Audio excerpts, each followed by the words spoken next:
श्री सद्गुरु महाराज की जय।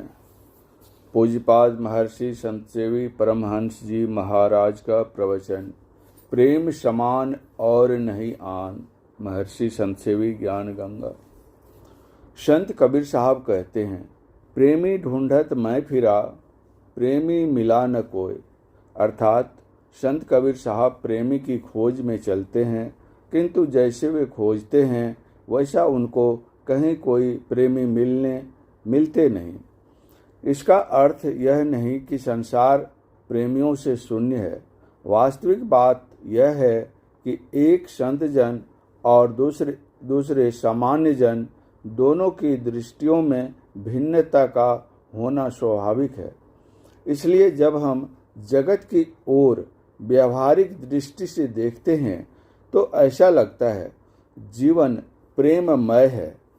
प्रेम जीवन की सरसता है। जिस जीवन में प्रेम नहीं वह मृतकवत है। जैसे जल विहीन पेड़ सूख जाता है और सजल वृक्ष सरस होता है, वह फूलता है, फलता है और विकसित होता है, उसी प्रकार प्रेम संयुक्त जीवन सरस होता है, वह फूलता, फलता और विकसित होता है। परंतु प्रेमवारी के अभाव में वह निरस होकर शुष्क हो जाता है, सूख जाता है। तात्पर्य यह है कि प्रेम विहीन जन जीवित नहीं रह सकता। जिसके प्यार का कहीं आधार नहीं, वह कटी पतंग की भांति निराधार गगन में उड़ते हुए कहीं न कहीं विलीन हो जाता है। स्वामी विवेकानंद जी की वाणी में हम कह सकते हैं, वह कौन सी वस्तु है जो अणुओं को अणुओं से मिलाती है, परमाणुओं को परमाणुओं से मिलाती है, बड़े बड़े ग्रहों को आपस में एक दूसरे की ओर आकृष्ट करती है, पुरुष को स्त्री की ओर, स्त्री को पुरुष की ओर, मनुष्य को मनुष्य की ओर, पशुओं को पशुओं की ओर, मानो समस्त संसार को एक ही केंद्र की ओर खींचती है। यह वही वस्तु है जिसे प्रेम कहते हैं। मनुष्य की तो बात ही क्या, जलचर, थलचर और नवचर सभी में न्यूनाधिक रूप में हम प्रेम पाते हैं। भले ही सबकी अपनी अपनी भिन्न भिन्न दिशाएं क्यों न हो। हम देखते हैं कामी का काम में अथवा चाम में और लोभी तथा कंगाल का दाम में गहरा प्रेम होता है। इसकी चर्चा हम संतों की वाणियों में भी पाते हैं।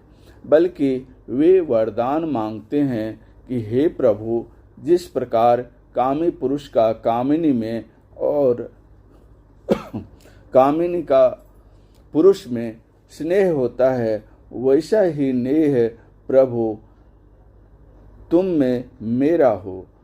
अथवा लोभी और द्रव्यहीन के दाम में जैसी अनुरक्ति होती है, वैसी ही तुम्हारे श्री चरणों में मेरी प्रीति, प्रतीति और भक्ति हो। यथा कामी ही नारी प्यारी जिमी, लोभी प्रिय जिमी दाम, तिमी रघुनाथ निरंतर प्रिय लागा हो मोहि राम। रामचरितमानस उत्तरकांड। संत कबीर साहब कहते हैं, सुमिरन की सुधि यों करो, जैसे कामी काम, एक पलक बिसरे नहीं, पल पल आठो जाम।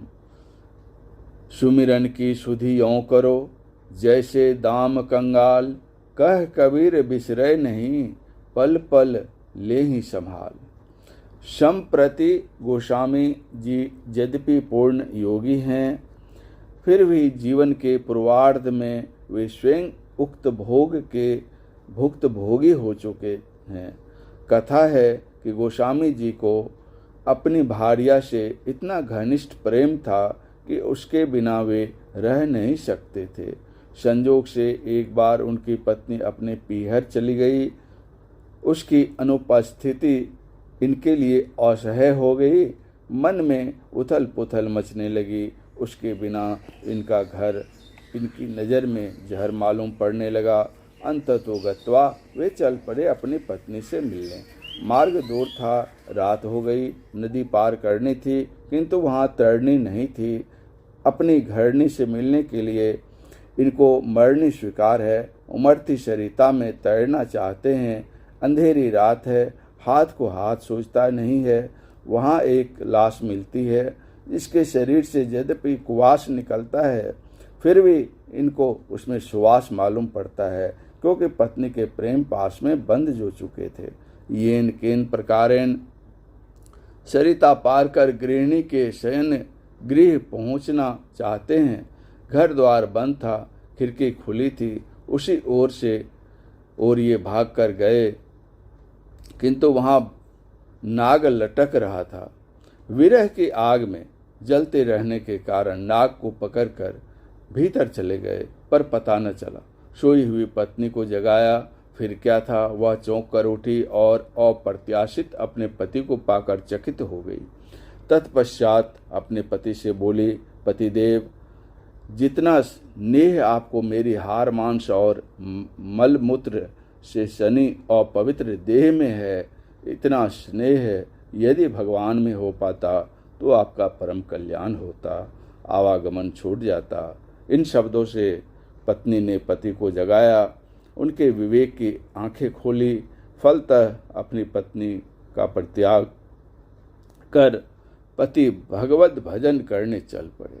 इस प्रकार गोस्वामी जी की मोह निद्रा टूटी, विषय की आसक्ति छूटी और वे प्रेम स्वरूपी प्रभु को पाने की लालसा लेकर उस पथ के पथिक बने। हम देखते हैं एक धेनु गाय है, वह तृण चरने के लिए जंगल में विचरण करती है।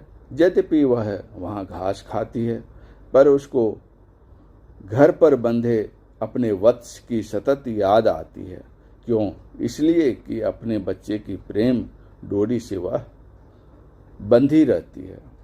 दीपक की लौ में पतंग अपने अंग को भंग कर सकता है, पर प्रेम के कारण उसका संग छोड़ नहीं सकता। इसी प्रकार कुरंग व्याध के शब्दाकर्षण में पड़कर प्राण विसर्जन करता है।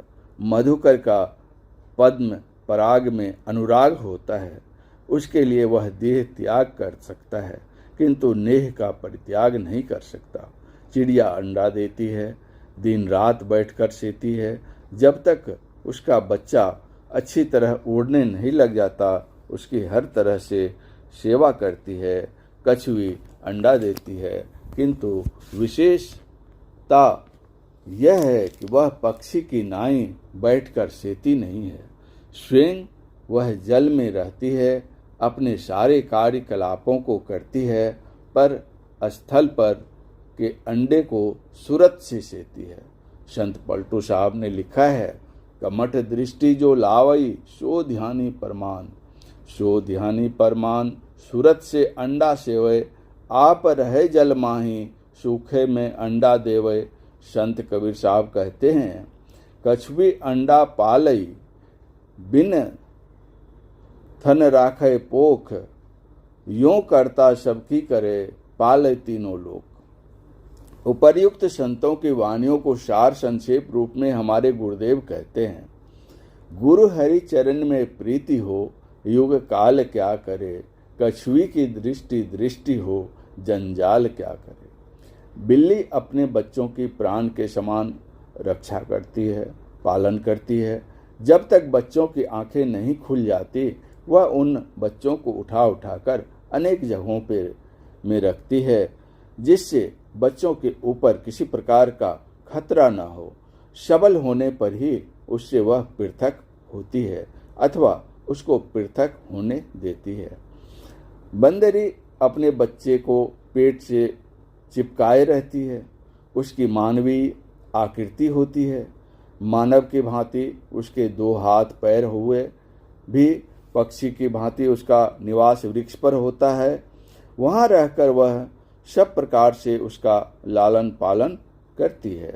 बहुत से जीव जंतु हैं जिनको अपने बच्चों से प्रेम है। केकरी अपने बच्चों के जीवन के लिए अपना जीवन देती है, अर्थात जब केकरी बच्चे देती है तो उसके बच्चे ही उसको खा जाते हैं, और सर्पिनी जब बच्चे देती है तो वह अपने बच्चों को ही खाती जाती है। इस दृष्टि से सांप को छोड़कर बाघ, सिंह जैसे हिंसक जानवरों में भी अपने बच्चों के प्रति देखा जाता है। वे उसकी देखभाल, खान पान, रक्षादि की सारी संभाल रखते हैं। अन्यथा बिना प्रेम के वे बच्चों को कैसे पाल सकते। मानवीय प्रेम भी यदि इन्हीं बाल बच्चों, कुटुंब, परिवार तक सीमित रहा तो उसको पाशविक प्रेम के अतिरिक्त और क्या कहा जा सकता है। इन देहधारियों के अतिरिक्त संत कबीर साहब ने चंद्र चकोर की उपमा दी है। चकोर पक्षी चंद्रमा को एकटक देखता रहता है। जैसे जैसे चंद्रमा की गति होती है वैसे वैसे उसकी गर्दन झुकती जाती है, और जब चंद्रमा अस्त हो जाता है तो उसकी गर्दन जमीन पर पड़ जाती है। संत सूरदास जी ने चंद्र चकोर का दृष्टांत देकर साधक के पक्ष में कितना उत्तम कहा है। रात्रि में चकोर जैसे चंद्रमा को धरे ध्यान, या ही भांति निधि ध्यास दृढ़ करीर गहिए। रहीम कवि ने कहा है, शशि का संजोग पाकर चकोर आग को भी पचा डालता है। ज्यों शशि के संजोग ते पचवत आग चकोर। पुनः संत कबीर साहब कहते हैं, चकोर का चंद्रमा के साथ प्रेम है सही, किंतु उतना नहीं जितना कि जल के साथ मीन का होता है।